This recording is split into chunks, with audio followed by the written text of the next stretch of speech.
upon being born, then the question is, well, hey, what did I do? Right? Because again, a sin is predicated upon an action, correct? Right.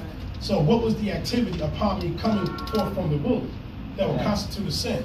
Exactly. Okay. Now, I think there are 613 of them, is that about right, in the biblical text? So you have to tell me which one of these have been violated. Another common thing is ancestor communion.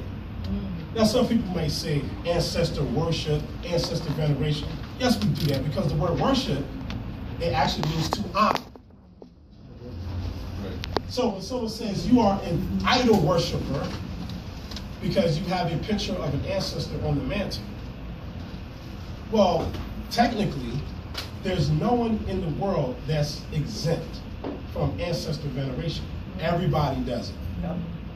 Everyone in the world worships one of or combination of the following: the sun, the moon, the stars, seasons,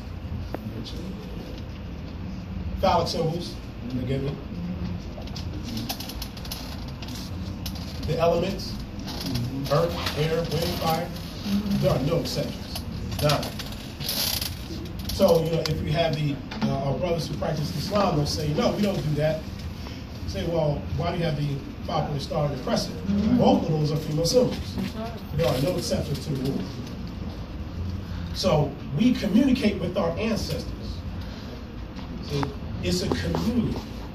You're speaking with them, they're speaking back to you in the ways in which they do.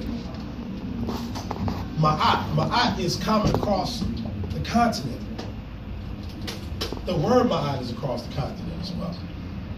And if you get the works by Sar Imhotep, who's in the back, in his works, he has a whole plethora of terms that are Ma'at, pronounced in various ways, but I highly recommend you read the work.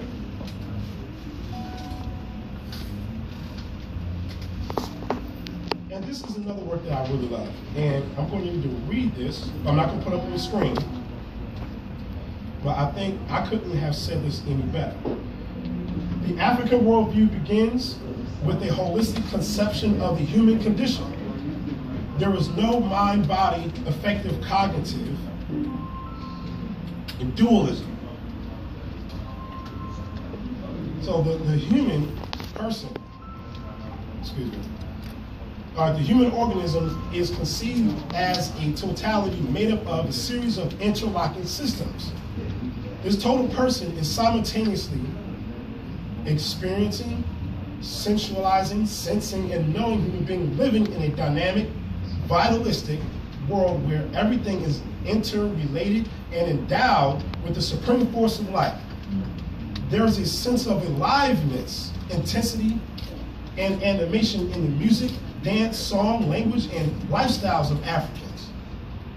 Emotions are not labeled as bad.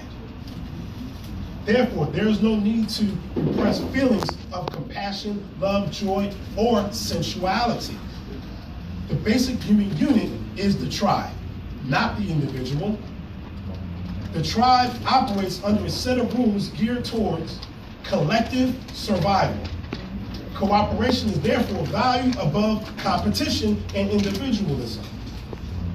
The concept of alienation is non-existent in African philosophy, since the people are closely interconnected with each other in a way of life that involves concern and responsibility towards others, in a framework that values collective survival, where people are psychologically interdependent on each other.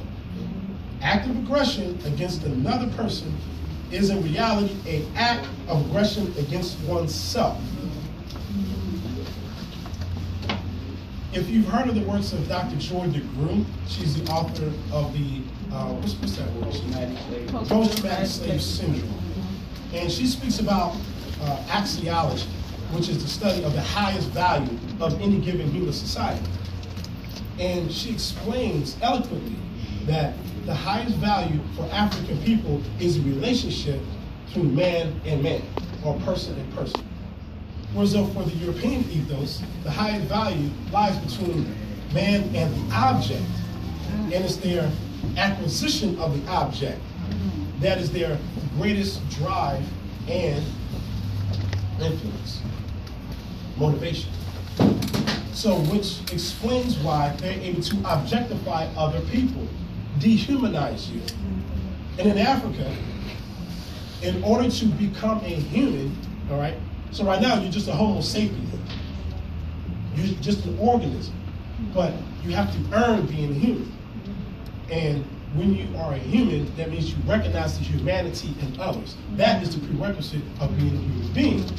But if you dehumanize, objectify, belittle, or reduce others below the level of a human in your mind, then that disqualifies you from being a human. So people that do that to you are not human because they are not practicing humanity.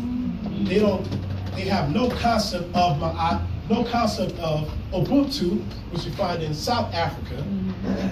I am because we are. We are, therefore I am. And that expresses the African worldview.